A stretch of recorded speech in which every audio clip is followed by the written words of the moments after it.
twilight painted Haven's Rise's shadow-forged spires in shades of purple and deep blue, the purified crystals that dotted its walls casting their clean light across transformed stone.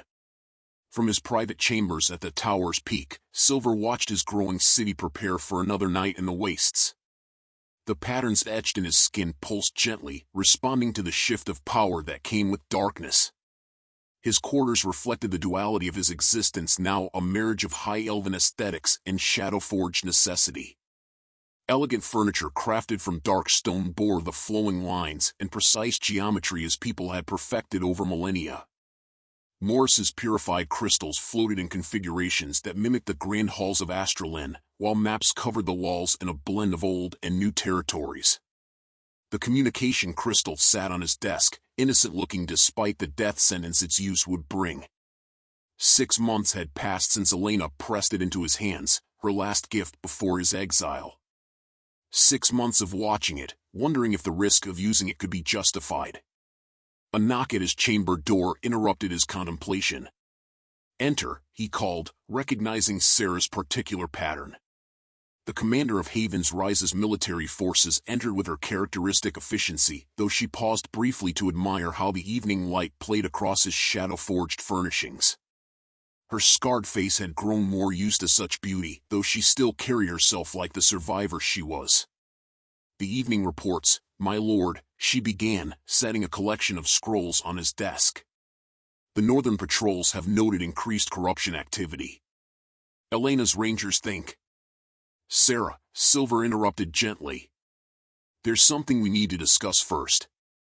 He touched a shadow-forged control, activating the privacy wards that Morris had helped design. The patterns in the stone walls shifted, creating a space where not even darkness could carry secrets. Sarah's expression shifted to one of careful neutrality. In their months of building Haven's Rise together, she had learned to read his moods. "Something's changed." "Not yet." Silver lifted the communication crystal, letting lamplight catch its facets. "But it's about to." Understanding dawned in Sarah's eyes. "That's from home? From Elver?" She settled into one of his chairs without waiting for invitation, recognizing the gravity of the moment. Using that would be considered treason against the Exile's code. "Yes." Silver turned the crystal in his hands, watching shadows play across its surface. "But Haven's Rise needs more than what the wastes can provide. We need the knowledge, the skills that only my people can offer." "The risk is already taken," he cut her off. "The moment Elena slipped this to me, she risked everything. Perhaps it's time I matched her courage with my own." Sarah leaned forward, her tactical mind engaging. "Tell me about her. If we're about to commit treason, I should at least know who we're trusting." Silver smiled slightly, memories of 3 centuries of friendship flowing through his mind. Elena is one of the youngest members of House Starweave. Brilliant, dedicated to truth above politics. She serves as keeper of records in the Crystal Libraries, which means she sees everything that passes through Astralin's official channels. And unofficially, she maintains her own networks. The libraries are the heart of High Elven society. Everyone needs information, eventually. He gathered his power, shadows wreathing his fingers as he prepared to activate the crystal. Her position lets her monitor the political currents, track who supports what causes, and who might still be loyal to House Rosser. The crystal responded differently than he expected. Where once it would have required pure High Elven energy, now it seemed to resonate with his transformed power. The patterns etched in his skin pulsed in harmony with its awakening light. When the connection formed, it carried the clarity of mountain streams and starlit nights. Elena's voice, when it came, held both the formal tones of her position and the warmth of centuries-old friendship. "I wondered how long you'd stare at it before finding the courage to call." Silver's hand tightened on the crystal, emotions he'd kept carefully controlled for 6 months threatening to surface. "Elena. I wasn't sure it would still work, after." He gestured at his shadow-marked skin, though she couldn't see it. A soft laugh carried through the connection. "Still so literal, my prince. Did you think I hadn't researched thoroughly before giving you that crystal?"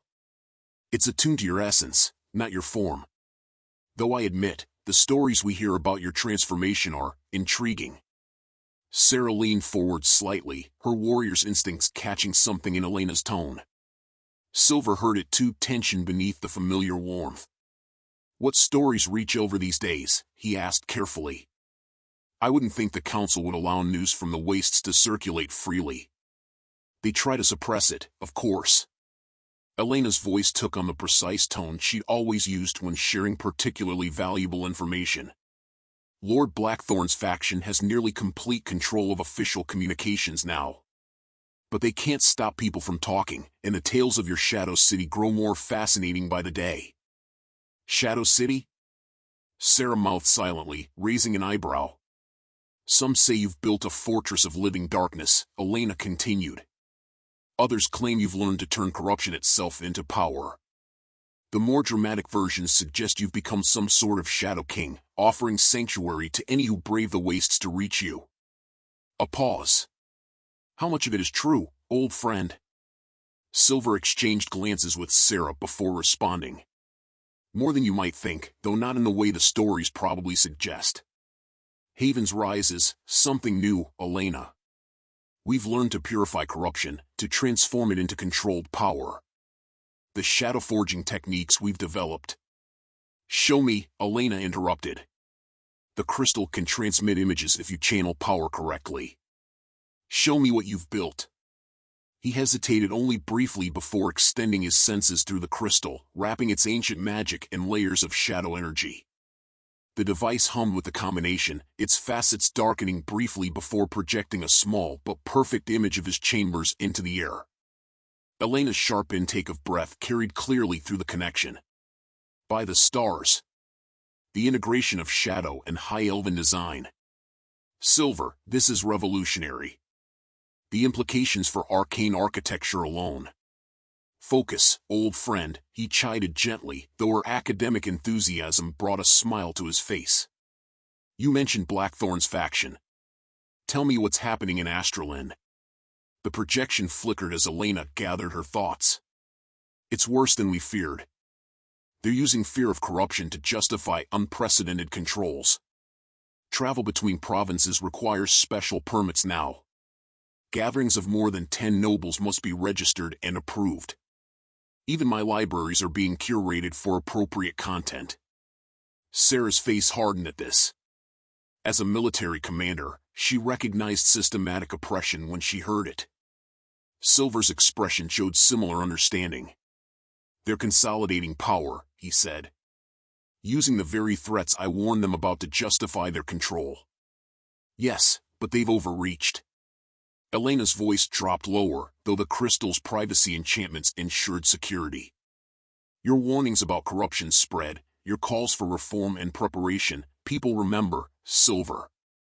Especially now that these stories reach us. And there are those, many of them, who would follow House Rosser's true heir, if a path could be found. Explain, Silver commanded, his voice carrying echoes of the prince he had been. The patterns in his skin darkened with intensity as he leaned closer to the crystal's projection. Elena's image flickered into view, a tall, elegant high elf with silver-white hair and eyes that held both wisdom and cunning. She wore the formal robes of her library position, though Silver noted subtle changes in the traditional patterns that suggested resistance to the new regime. House Starweave stands ready, of course, she began, her fingers tracing patterns in the air that Silver recognized as their old private code. But we're not alone. House Mooncaster's younger branch has been quietly stockpiling resources. House Dawnweaver's master craftsmen have been accidentally producing more battle gear than officially recorded. Sarah shifted forward in her chair. How many could actually reach us? The wastes aren't kind to unprepared travelers. Ah, the famous Commander Sarah, Elena's smile carried a predator's edge. Your reputation reaches even our crystal spires. To answer your question, we've spent months mapping safe routes. The old roads, the ones from before the corruption, some still carry traces of ancient wards.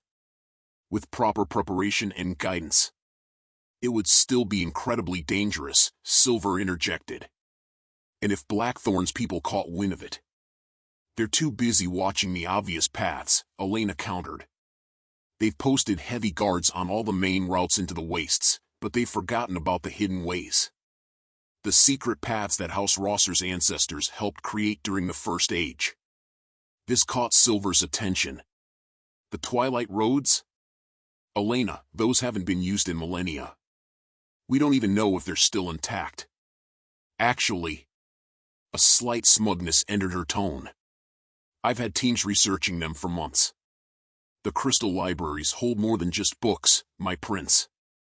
The old mapping crystals still function, and they show several viable routes. Routes that bypass the worst corruption zones. The implications staggered him. If Elena was right, if the ancient roads could be reactivated, Haven's Rise wouldn't just receive a handful of refugees. They could gain an entire cadre of trained High Elven warriors, craftsmen, and scholars. Who leads these sympathetic houses? Sarah asked, her tactical mind already working on logistics. We need to know who we're trusting. Elena's projection nodded approvingly. Careful, as you should be. Lord Calandril leads House Muncaster's younger branch. He served with Silver in the border wars 3 centuries ago. Lady Vestra of House Dawnweaver practically helped raise our exile prince. And there are others, waiting for the right moment. Numbers, Elena, Silver pressed. How many would actually take such a risk? Her expression grew serious. At least 200 from the noble houses alone. More from the crafting guilds and military ranks. Many remember your warnings about corruption's spread, Silver. They've watched Blackthorn's faction use that very threat to seize power, and they're ready to act. 200 High Elves. Sarah breathed, calculating the impact on Haven's Rise's capabilities. Their knowledge of crystal crafting alone would revolutionize our defenses. Combined with what we've learned about shadow forging. Exactly, Elena's eyes gleamed. But it gets better. We've been gathering resources, weapons, crafting tools, ancient texts about corruption and its counters. Everything we can smuggle out without raising suspicion. When we move, we'll bring more than just bodies to your cause.